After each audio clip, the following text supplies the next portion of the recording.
Hey everybody.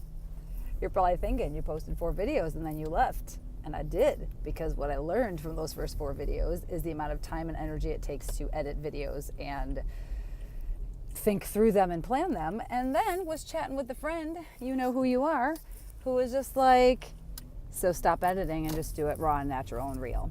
So here we are. And if you're concerned for my safety with a video in the car, it's just like doing a phone call. I have a phone prop, a holder. My hands don't touch it, and if you notice, I will not be looking at you unless I'm at a stoplight.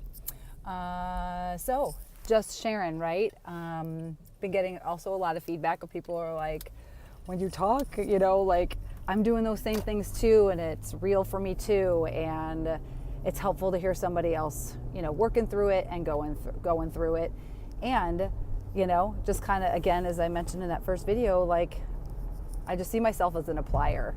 I keep reading and learning and all this stuff, and I just keep applying, and it has made a difference, a big time difference in my general satisfaction and happiness. All right, so here's the next one. So one, and I'm just thinking of speaking to like what is coming up in the day. So for me, a quote that I had read, and I'm going to start being consistent about exactly where, because I go to a lot of places for information, inspiration, and rejuvenation. So the quote said, and when something happens to you that in the moment or whatever can seem negative, instead of asking, why is this happening to me, we simply say, what is this teaching me?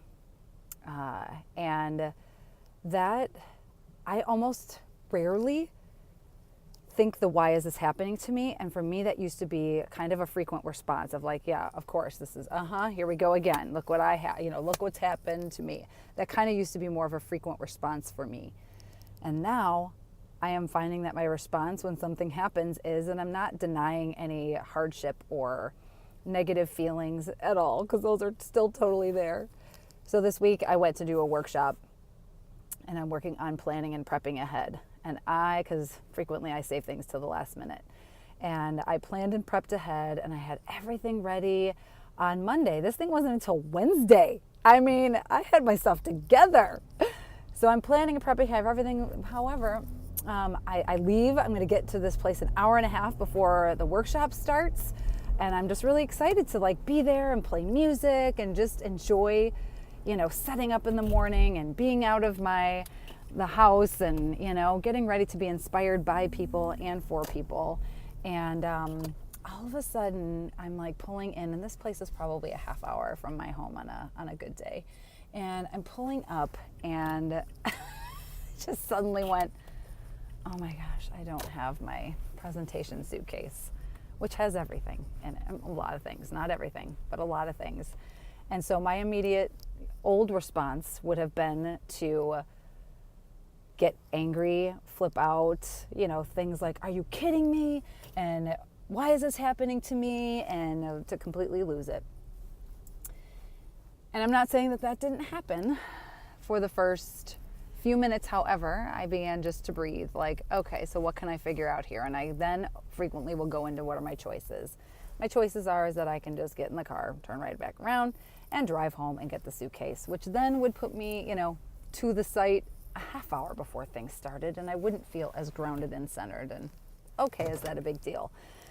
And then, so that was a choice. Another choice was to call my husband, see if there's any way he could drop it off before work. Another choice. So I kind of went through all the choices, and I'm like, just go into the place, put your stuff down. And so I did. I went in, I put some things down, and as I was walking, right, when we move the brain, we move the body. Or move the body, we move the brain. And so, I'd want to edit that out. But anyway, and so I get in there, and I'm like, do you really need it? Like, can you survive the day without it? I'm like, yes, I have my laptop. I have my music. I have, visuals that I need. And I was at a great place that had a lot of materials. I'm like, I can just ask to borrow theirs. And I'm going to be with this group a second day. So the really cool things that are in my suitcase, I can bring tomorrow. And it's just going to be okay. And so afterwards, I was just thinking, I'm like, what is this teaching me? It's teaching me that I don't have to have it all together all the time. I'm still going to forget things. And there's more than one response rather than flipping out. Even though my sweet husband said, do you want me to meet you somewhere? Just like, like, you know what? No, I can do this and I can do hard things.